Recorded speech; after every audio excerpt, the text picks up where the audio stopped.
Fink to please join us on stage. Ladies and gentlemen, a big round of applause for the two leaders who join me in a conversation on what it will take to invest in a new era, the trends that will shape our investment choices.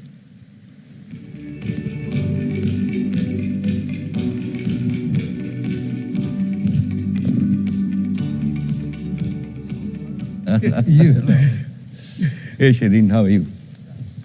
Good to see you. Good to see you. Good to see you. I think they want a picture so that we can just Sure. have the two of you here.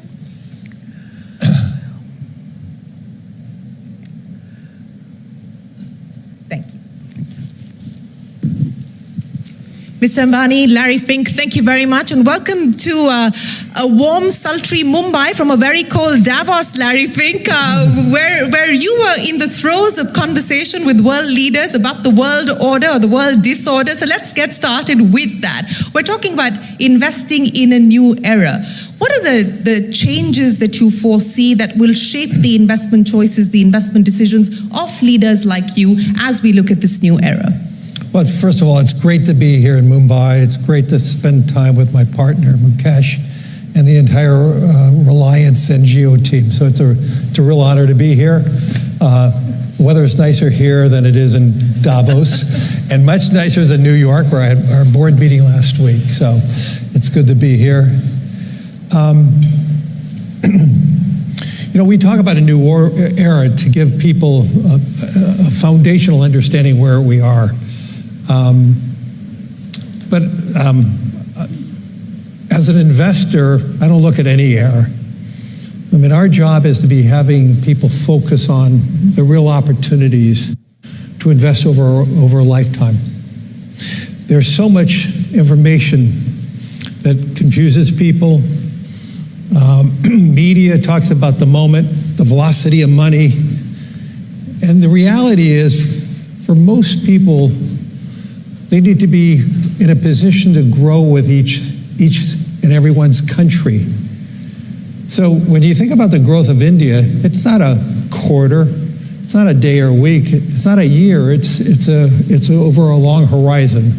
And you could say maybe this is the era for India and over the next 20, 25 years.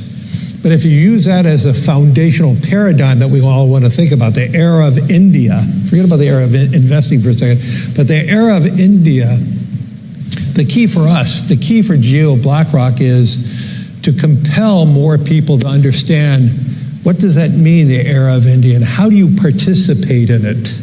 What we've learned in the United States, for that segment of the population that had invested with the growth of America, they're far better off than those who just kept all their money in a bank account. Mm-hmm. And so the key is, if you believe in the era of India, forget about the era of India, investment, the era of India, which I believe in, we need to get more people investing alongside the growth of the country. And that's the role of the capital markets, that's the role of what we can be doing together.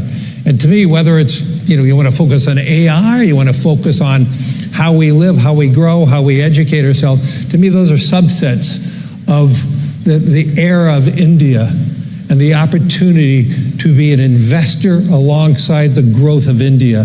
And to me, that's a compelling story. It's not about, about tariffs or President Trump or anything else that's top of mind. We need to be compelling people to think about the horizon of investing over a long period of time, to grow with the great companies of India, to be a part of that and to participate in that.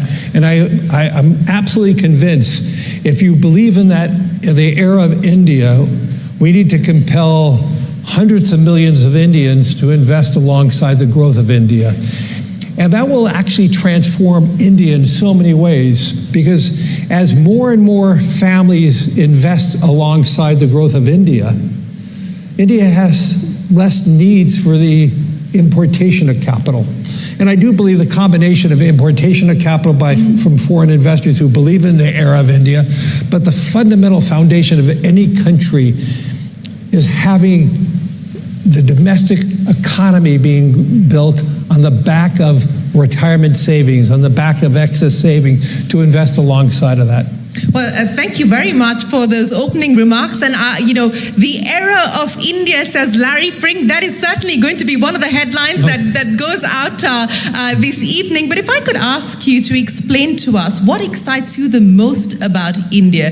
You referenced the tariffs and, we've had a deal with the US overnight. President Trump and Prime Minister Modi have signed off on that reciprocal tariff agreement.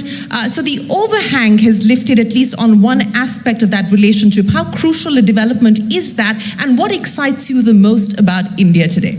Well, let's be clear, over 20 years it had no bearing. Maybe over the next 6 months or a year it had some significant bearing, but over time, the foundational issues of India, how it's able to leapfrog. I mean, you watch what has, over the last, I would say since the era of the smartphone, and I think that's a pivotal point. 2012 was, think about your life before the smartphone here in India.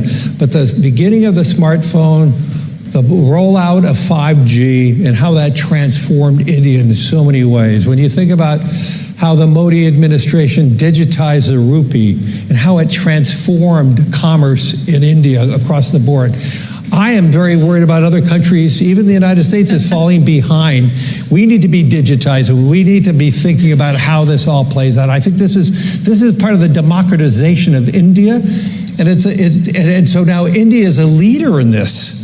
And so I could cite many things that give me optimism, but the fundamental opportunity is the huge intellectualism of India, the transform what technology, whether the technology was created in the US or somewhere else in the world, the dispersion of that technology in India is really what is so inspiring, and the utilization of the new technology for more and more people, and how that transforms commerce, consumption, information, education, all of that is ripe for real solid growth. And I agree that India has, over the next 10 plus years, it's going to grow anywhere from 8 to 12%, probably hovering around 8 to 10. And that's a place where I want to personally invest in, and what we need to do is compelling more Indians to invest alongside that growth. Well, we certainly hope that more Indians are going to be investing in that story as well. And speaking of one such Indian, Mr. Ambani, let me talk to you about Larry Fink's phrase of saying that this is the era of India. Now, you've seen India over the last 2 decades transform itself in many, many ways, especially as far as the digitization era is concerned. Specifically, what excites you? What is compelling about the India story today? How have you seen it being transformed? Well, Shireen, before I answer that, let me warmly welcome Larry, and I'm grateful to Larry to again come back to India. It was a conversation that we had in 23, and it just took me 5 minutes to saying Larry BlackRock should be back in India. And he said, that's all it took, 5 minutes? Will you partner me? Less. It was a car ride. We had to go to point A and point B, and we accomplished it in a car ride. In terms of, here you are with your full team, and we have launched the business. So thank you for again coming back to India, and India warmly welcomes you and your colleagues, and to all my colleagues from the industry and the financial community, a very warm welcome. And we look forward to working with each and every one of you. As Shireen said, I think that, Larry, there is an old Indian saying that a tree only attracts attention if it bears fruit. And today, in this new era, as you described it, India and the tree of the Indian economy is bearing fruit with great visibility, with sustainability and abundance. As everybody said, right, we are confident, like we are the largest growing fast economic growth in the world. 8 to 10% is possible and doable, and I think that sustained double digit is not ruled out. So that gives us and that is why we are, after a long time, attracting all this attention. And this has happened primarily because I think that the last 10, 15 years, right, we had two successive periods. We had 10 years of Manmohan Singh, where we focused on growth. And then we were very lucky to have now consistently 15 years of very stable leadership. So stable economic leadership defines a country. And I think that we have to be thankful to Prime Minister Modi for giving us this stability now for like going in, by 2029, it'll be 15 years. Yeah. I also think that we've got what is different about this is we've got a very clear goal. A goal in terms of saying we have to be developed, Viksit Bharat by 2047, which every Indian aspires to and has started believing in. Second, we've executed at scale, right? While as Indians, we like to criticize ourselves, and we are not, and it's a good thing in a democratic mindset, but if you see, we've built more roads in the last 15 years than any other, like multiple times than any other country, including the United States at its peak.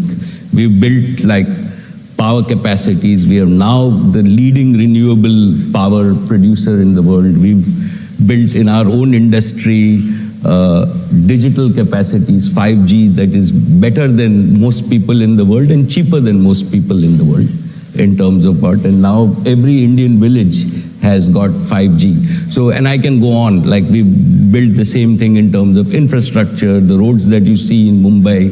For a long time we said that we will connect Mumbai to the mainland, and we now have the bridge that is running. So we've executed. We've also had policy which is sustainable.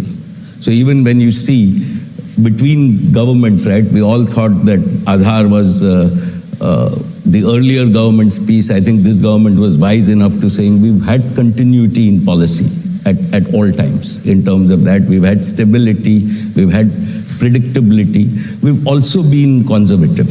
So as Indian successive finance ministers, we've always maintained our debt in order. Relative to global debt, we are still 50% of GDP as debt. So we are not, like the world norm is now 100%. So we've had, and I think that we've also in the private sector, and what excites me the most is the startup industry.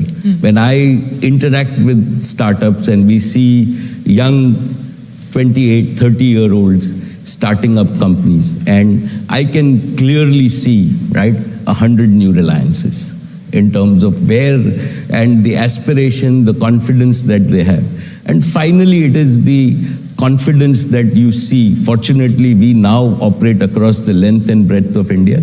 So it's not only the confidence in forums like this, but when you see the confidence in young people going to school and colleges, wanting, and in parents today believing that their tomorrow is better than today.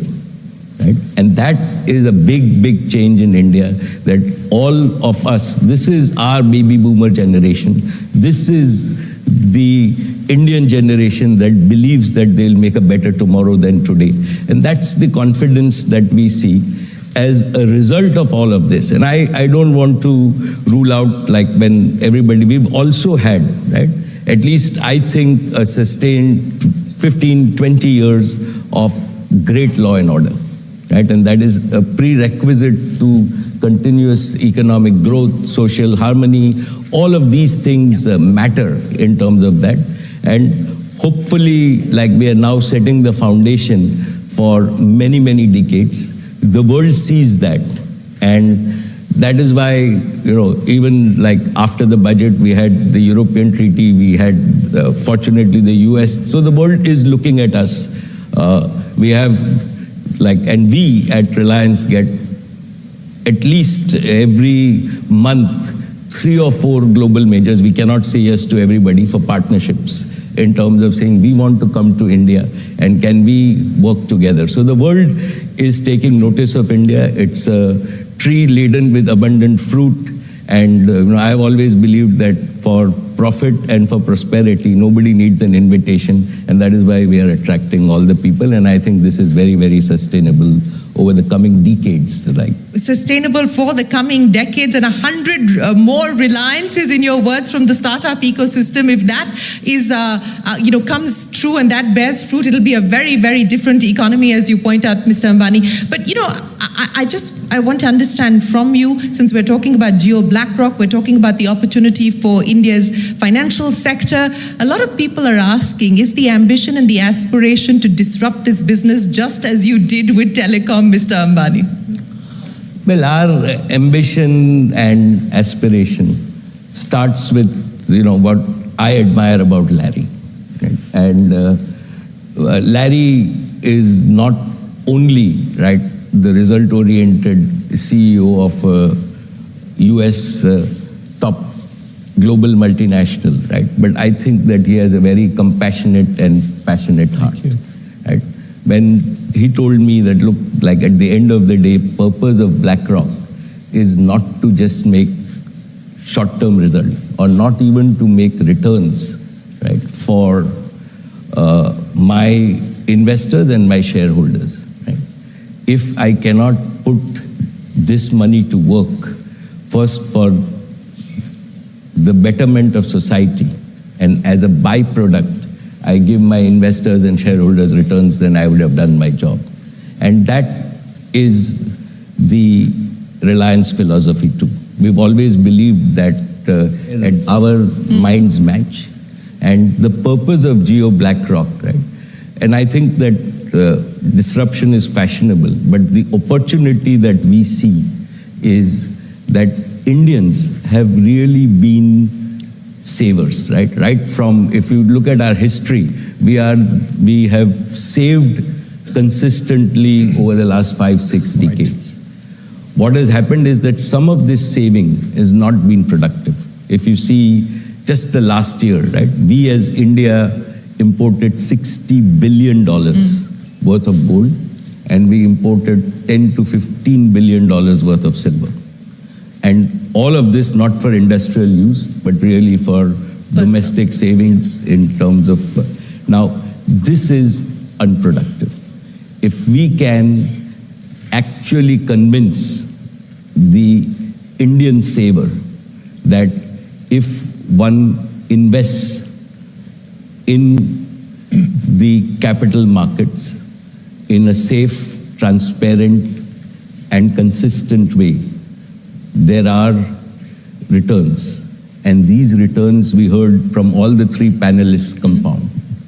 And for us at Jio BlackRock, the opportunity is to encourage Indians to save, but to make sure that we give them the options to convert those savings into earnings and hopefully compound their earnings so that they not only work for themselves, but they also work for the Indian economy. And that propels the Indian economy to grow in terms of what we want to do. And then we all grow together.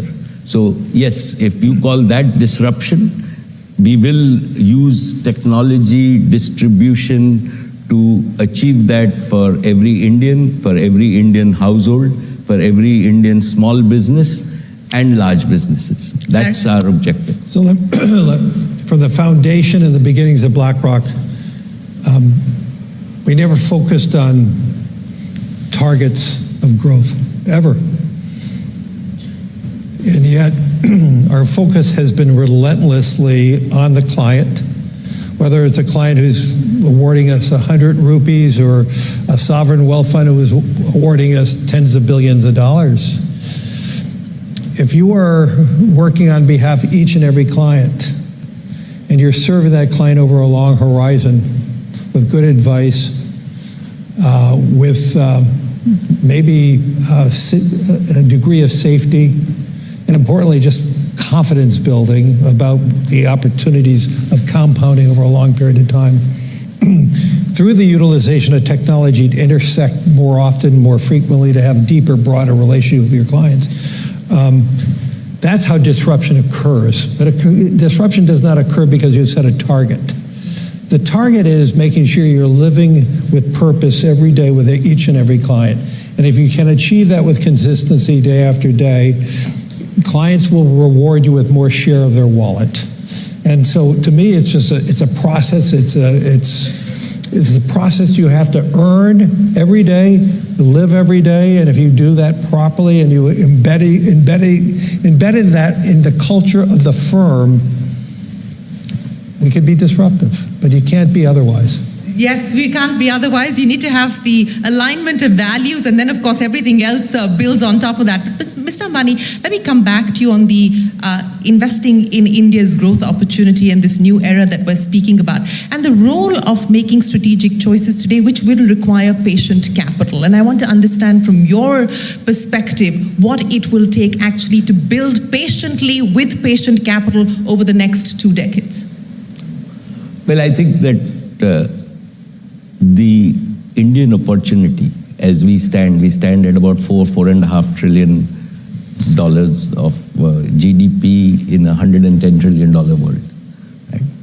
I see us outgrowing the world and finding our right place. So I am one of those believers who think that this $4.5 in a 20-30 year period, right, will outgrow the rest of the world, and we will hit $25-30 trillion.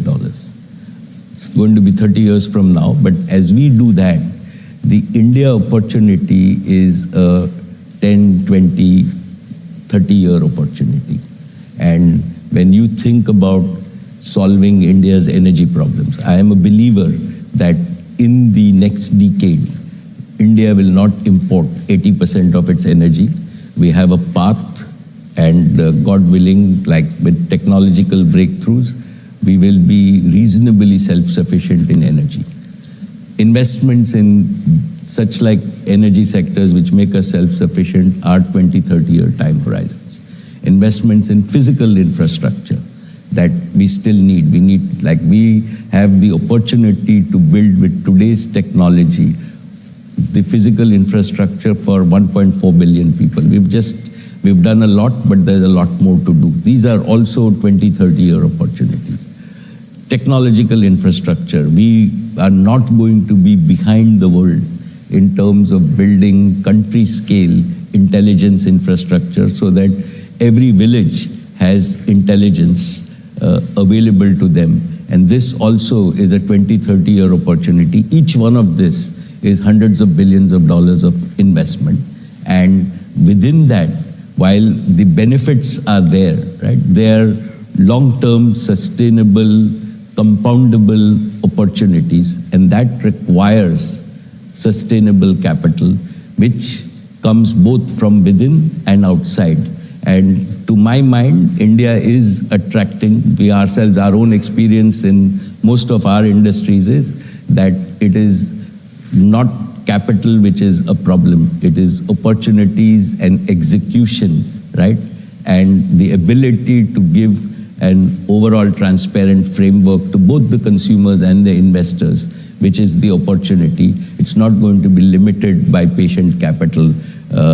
The world recognizes that India, because the world also doesn't have many such scale opportunities where they can deploy on a few projects hundreds of billions of dollars. Absolutely. The market, of course, in India presents a very compelling opportunity across different sectors, as you spoke of.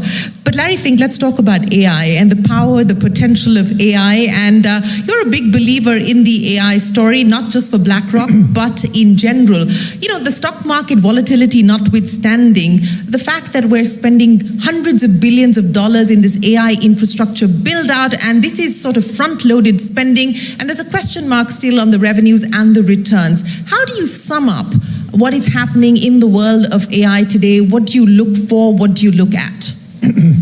I would first and state that I don't believe there's an AI bubble. You don't believe that? Not at all. I believe the greatest risk we have is if we don't invest and continue to invest, China will win. And I believe the need to rapidly expand the AI opportunities is necessary. That doesn't mean we're not going to have some bankruptcies. We'll have some failures. That's capitalism. You're going to have some big successes and big failures. But the opportunity that companies have in utilizing AI is going to be present in everything we do. I mean, even yesterday you had Anthropic announce a new model, which is going to be threatening for some businesses, but it's going to be an opportunity for other businesses. You mentioned Davos, and you mentioned the word cloud. There's no question AI is among the most topical conversations we're having now because it is disruptive. It's going to be disruptive for some industries, but it's going to also be very advancing. I mean, the future of AI in terms of drug discovery, in terms of humanity, is real. The use of AI for the development of new sources of power or cheaper sources of power, what can that mean in the long run for the global South? Could we have abundance in energy one day? Now that's still pretty far-fetched at this moment, but the opportunities of the acceleration of science is there. Rob Goldstein talked about, having the ability to use AI to learn everything about one subject in minutes now. And so AI is going to allow more discovery, more opportunities, and with that technology, like so many other technologies, it's going to be disruptive for some businesses and some economies. And the key for AI to be really successful in every society, we need to make sure that AI broadens economic success and it doesn't narrow economic success. We talked about that a lot in Davos the last 2 weeks, and that's going to be the real issue. Can AI be not only disruptive, but can it be expanding and broadening economic success throughout all economies? And that's going to be the big question about, how do we play that out? In the early part of AI, you're going to see countries that are huge winners and some countries that are going to be left behind. And so you have all this dynamism around how AI is going to be playing out. That is in the short run. In the long run, I think it's going to be more democratizing, but in the first few parts of AI, it's going to be more limiting. And so we look at AI as a huge opportunity. For us in navigating the $14 trillion that we manage on behalf of our clients, we have to use advanced technologies to process the business that we are already doing, and the same thing for all the other major companies. Through AI, you have better understanding of your clients, better understanding of your inventory controls. You have so many advantages by the application of AI and technology, and that is, in the long run, to be very powerful. In so many of the developed economies, we have excessive deficits. It's a conversation that was not talked about in Davos about the excessive deficits, which is a substantial problem for many of the developed economies, including the United States. Can AI increase productivity? And if so, can we increase GDP with a diminishing population? That's going to be the question that Korea is going to be asking, and Japan's going to be asking, and Italy. Can you have a growing economy? Can you have a broadening of economic success with fewer people, with the utilization of AI and robotics? I believe the answer is going to be profoundly yes. But it also means countries that have very rapid growing populations, that's going to be a bigger question.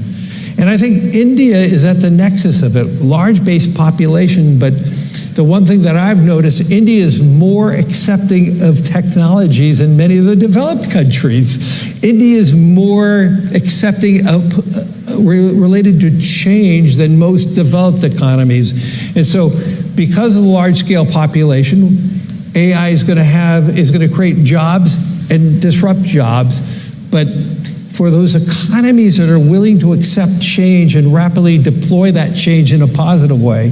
And I think about India, the way it rapidly transformed its economy with the digitization of the rupee. I mean, to me, that was a wonder to watch. And so to me, AI is going to be a powerful growth engine in the world, but we need to make sure it's a growth engine for more.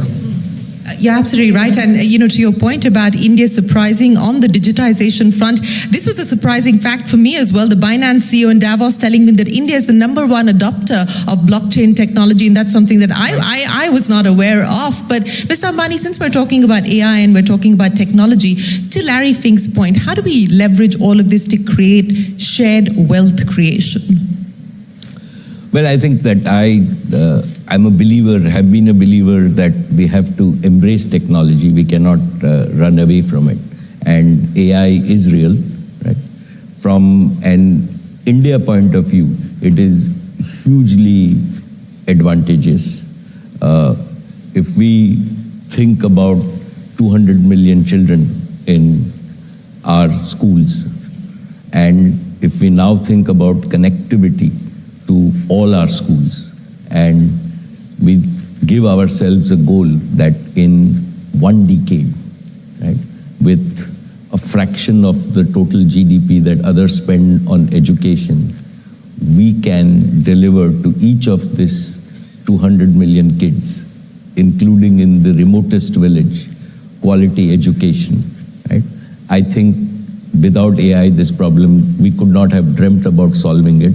And we will, we are also participating in this opportunity. This is a solvable problem. You take healthcare and saying India is a large economy, 1.4 billion people, but without any social security, without any organized health safety net, right, as yet relative to all the other countries. Can we deliver? Everybody, like the large economies, spend 8, 10, 12% of their GDP on delivering healthcare to their citizens. Large amount of it is wasted in terms of what, and everybody recognizes this. Can we in India take care of all our 1.4 billion people with a digital physical health system at a fraction of global costs? Answer is cannot do it without AI. Security, right? Again, critical for our safety for all our 1.4 billion people. If you use AI, right, and complement it with your law enforcement policies, possible to do. Simple taxation, right? We can now have the ability to have for each citizen, each company, the transactional transparency. So your tax paying becomes as simple as when you stay in a hotel and you have an electronic system, you can see all your transactions both ways and there are no disputes. And it becomes a much predictable, enforceable society. Can it? So that's AI. And we shouldn't get scared of AI. It's exactly like when the Industrial Revolution came, right? Humanity moved forward. Productivity moved forward. We moved from 0.3% growth for many, many decades or many centuries to 3% growth overall, right? And at that time, if you go back 200 years and if you ask people that can people travel 2,000 kilometers a day, right? People say not possible. Today, all of us, not two, with flying, we can travel 30,000 kilometers a day. And I think we're just at the beginning of that age. We must embrace it. India has the opportunity, and what we see, as you said, is we see that young Indians, as Kamath Saab said, old Indians, right? India just adapts to technology faster than everybody. We've seen it firsthand over the last 5 years in terms of what we want, and we should use that at our competitive advantage. Embrace this, get the productivity advantage, get the earnings advantage, build a better society in terms of, and use tomorrow's technology before anybody else so that we catch up from our $4,000 or few $1,000s per capita to double-digit per capita, and then get to, the US is still at $40,000, $50,000 a capita, so we've got a long way to go. This is our part to catch up, and I think the world will allow us to catch up with them in the next 2 decades, and that's an opportunity. Like from my point of view, at Reliance, we are taking this opportunity with both hands in terms of that. It's once in tens of centuries opportunity, and we can, like, if we embrace technology, if we allow our youth to embrace that, right, then in the next 20, 30 years, we can redefine India and find our true position in the world. A multi-generational opportunity, as you put it, Mr. Ambani. But Mr. Fink, let me address the issue that you brought up and said it didn't get enough attention in Davos, and that was deficit. But what did get a lot of attention in Davos was, of course, the interest rate trajectory that the world is going to be faced with, and how you see some of these factors impacting markets globally, the investment sentiment globally as well. Where do you see interest rates headed? Do you believe that we're likely to see more cuts coming in? And what will be some of the other crucial risks that investors need to watch for? Well, all those questions are for the short term, so let me answer some short-term questions. Look at the markets. The markets are honest. I mean, any single day the markets may miscalculate something, but over time, markets is a great mirror of what's really going on. So whether there's political pressure one way or the other, sure, that could shape a market over any one day or week, but markets actually are bigger than any individual or any economy. And so if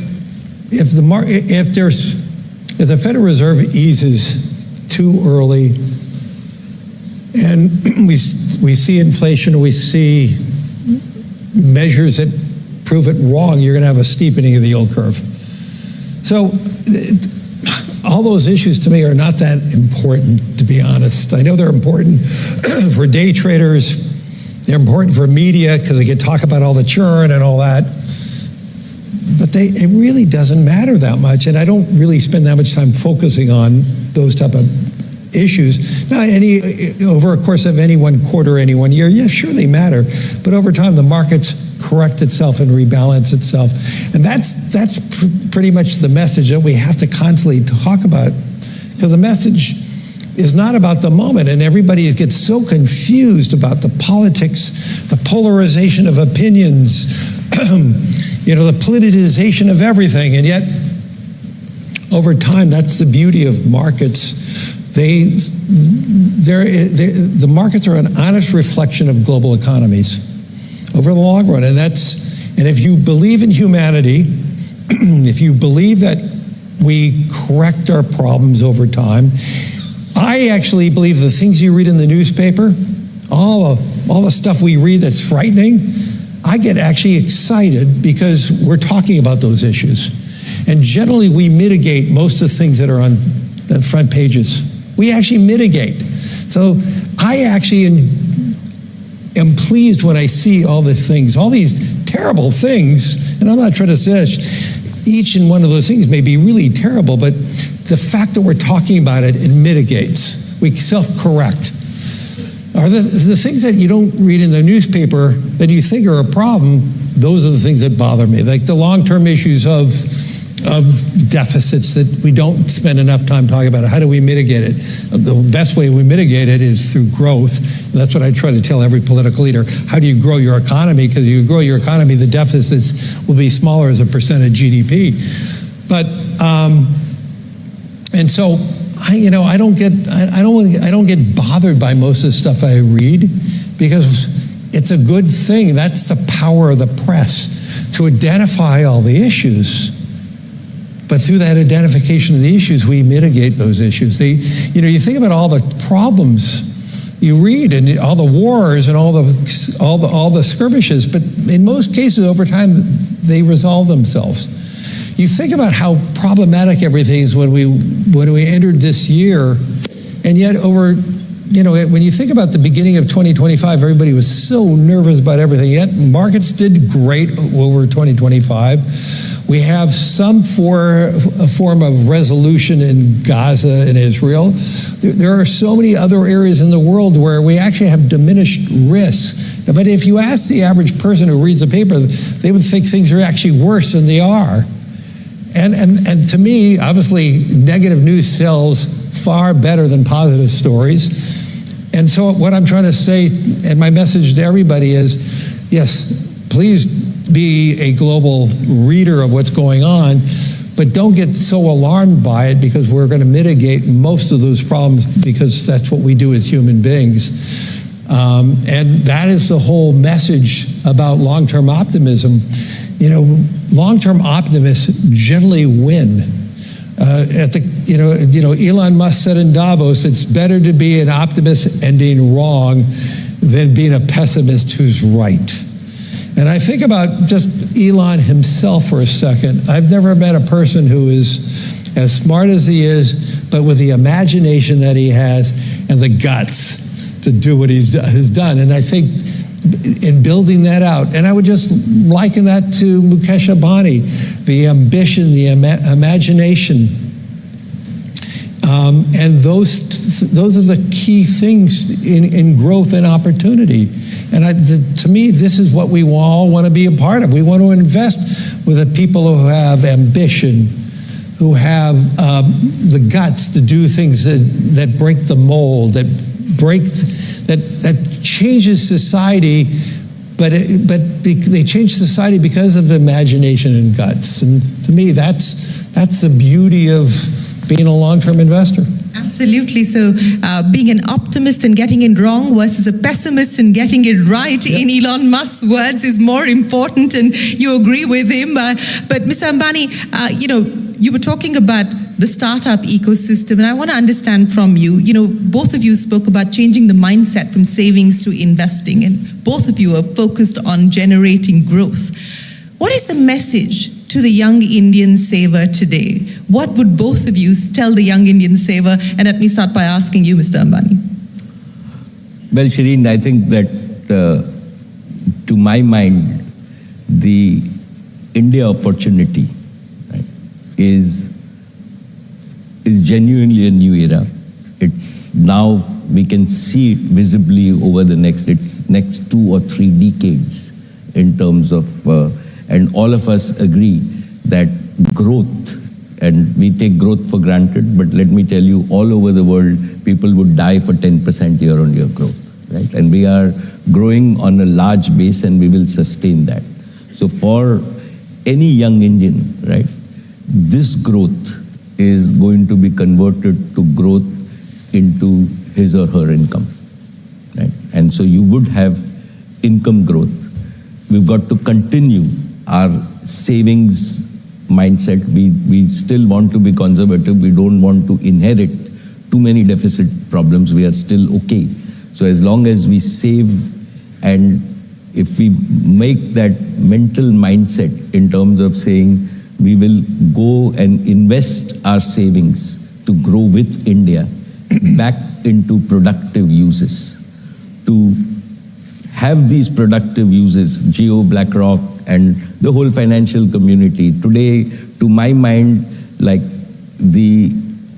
while we all talked about 1 minute, I still think that from my perception, right, access to investments and productive compoundable investments is complex, it's not affordable, and it's not available to all.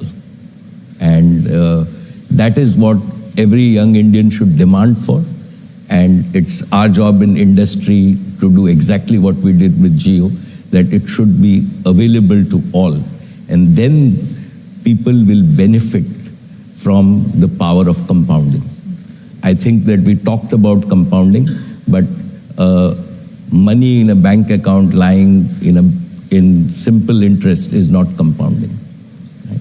Money in stock market is compounding, and India has an efficient market. We have now regulated it well, and if we can channelize this money to grow for every Indian along with them, right? That is the opportunity that we have, where hundreds of millions of Indians, right, become owners of wealth and don't only observe wealth creation. And I think that India is well equipped. The institutional mechanism as well as the corporate mechanism is aligned with that very fact that we are here utilizing all the technologies to enable this for Indians is there. And within this framework, right, there are still many, many unsolved problems. And even after 3 decades, there will be many unsolved problems. So the opportunity for startups, think in a big macro piece, right? It's a $110 trillion world, 4.5 trillion India, right? The $110 trillion world with AI productivity will go up to a $300 trillion world in 3 decades, right? India has the opportunity to take its share. So there is like 35 trillion. We have 30 trillion of new value, right? That has to be created. And that means there is 30 trillion of new market value. And that is what people will participate in the next 3 decades. And that's why even 100 Reliances might not be enough. But that's the opportunity for a young Indian starting today. Larry Fink, your message to young Indians in the context of what you've seen happen in the other countries that you operate in? Mostly believe in your own country. Believe in the opportunity growth. I mean, think about it. If India can grow 10% a year, and let's assume the stock market only grows at 10% a year, it grows at a multiple of the growth of the GDP. But let's just assume it only, that means you're doubling your pool of money every 6.5 years. Okay, that's a pretty good outcome. That's much better than keeping your money in a bank account. And to me, that's the foundational issue. Grow with your country, and if you believe that there's leverage in the system, which there is, if the economy grows at 10%, the equity markets are going to grow, 5-6 points above that over time. And so, to me, that's the foundational to build financial security, dignity when you're in retirement.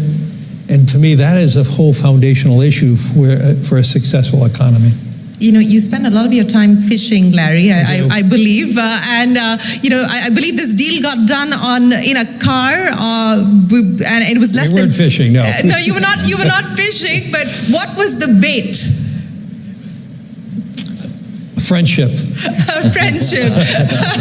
That is the perfect note to end this conversation. Larry Fink, Mukesh Ambani, thank you so very much for joining us and giving us a long-term perspective of the strength of the India story and the strength of this partnership. Appreciate your time. Ladies and gentlemen, a big round of applause for Larry Fink and Mukesh Ambani. Thank you, Shri. You're brilliant as usual. Thank you. Thank you so much. Appreciate it. Thank you, Larry.